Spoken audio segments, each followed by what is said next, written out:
ಭದ್ರಾವತಿಯ ಸಾಮಾಜಿಕ ಹೋರಾಟಗಾರ ಮತ್ತು ಹಲವು ನಮ್ಮ ಸ್ನೇಹಿತರ ಜೊತೆಗೂಡಿ ಒಂದು ಹೋರಾಟದ ಮೂಲಕ ಗೌರವಾನ್ವಿತ ರಾಷ್ಟ್ರಪತಿಗಳಿಗೆ ಒಂದು ಮನವಿಯನ್ನು ನೀಡ್ತಾ ಇದ್ದೇವೆ. ಮನವಿಯ ವಿಚಾರ ಏನಂತಂದರೆ, ಇವತ್ತು ದೇಶಾದ್ಯಂತ ಇವತ್ತು ಯಾವುದೇ ಸಂಸತ್ತು ಇರ್ಬೋದು, ರಾಜ್ಯಸಭೆ ಇರ್ಬೋದು, ಶಾಸಕರ ಭವನ ಇರ್ಬೋದು, ವಿಧಾನ ಪರಿಷತ್ ಇರ್ಬೋದು, ವಿಧಾನಸಭೆ ಇರ್ಬೋದು, ಈ ಅಧಿವೇಶನಗಳಲ್ಲಿ ರಾಜಕಾರಣಿಗಳು ಇಲ್ಲಿ ಜನಗಳ ಪರವಾಗಿ, ರೈತರ ಪರವಾಗಿ, ದಲಿತರ ಪರವಾಗಿ ಅಲ್ಲಿ ಚರ್ಚೆ ಆಗಬೇಕು ಬಿಟ್ಟರೆ ವೈಯಕ್ತಿಕವಾಗಿ ತೇಜೋವಧೆ ಮಾಡ್ಕೊಳ್ತಕ್ಕಂಥ ಕೆಲಸಗಳನ್ನ ನಿರಂತರವಾಗಿ ಮಾಡ್ಕೊಳ್ತಾ ಸಾರ್ವಜನಿಕರ ತೆರಿಗೆ ಹಣ ಪೋಲಾಗ್ತಾ ಇದೆ.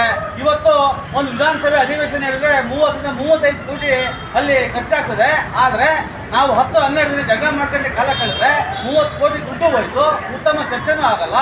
ಆದರೆ ಅಂಥ ಘಟನೆಗಳು ನಡೀತಿರೋದ್ರಿಂದ ಮಾನ್ಯ ಗೌರವಾನ್ವಿತ ರಾಷ್ಟ್ರಪತಿಗಳು ಮಧ್ಯಪ್ರವೇಶ ಮಾಡಬೇಕು. ಯಾಕಂತಂದರೆ ಇವತ್ತು ಅಧಿವೇಶನದಲ್ಲಿ ನಡೆಯುವಂಥ ಚರ್ಚೆಗಳು ಉತ್ತಮವಾಗಿದ್ದರೆ ಮಾತ್ರ ಭಾರತದ ಭವಿಷ್ಯ ಮುಂದೋಗುತ್ತೆ.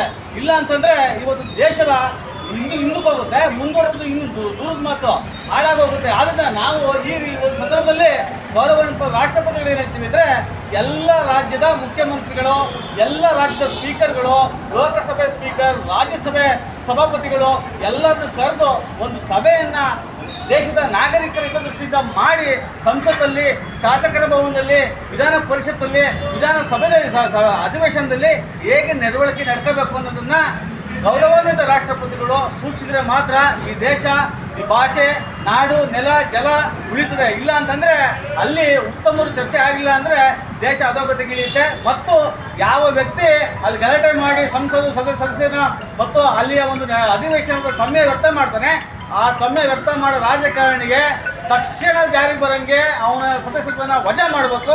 ಆ ರೀತಿಯ ಕಾನೂನು ಬಂದರೆ ಮಾತ್ರ ನಮ್ಮ ದೇಶದಲ್ಲಿ ಉತ್ತಮವಾದ ಸಂಸತ್ ನಡೀತದೆ, ವಿಧಾನಸಭೆ ನಡೀತದೆ. ಇಲ್ಲದೆ ಹೋದಲ್ಲಿ ಹಿಂಗೆ ಗಲಾಟೆ ಮಾಡ್ಕೊಂಡು ಹೋಗ್ತಾ ಇರ್ತದೆ. 5 ವರ್ಷ ಬರುತ್ತೆ, ಮತ್ತು ಅವನೇ ಆಯ್ಕೆ ಆಗ್ಬಿಡ್ತಾನೆ.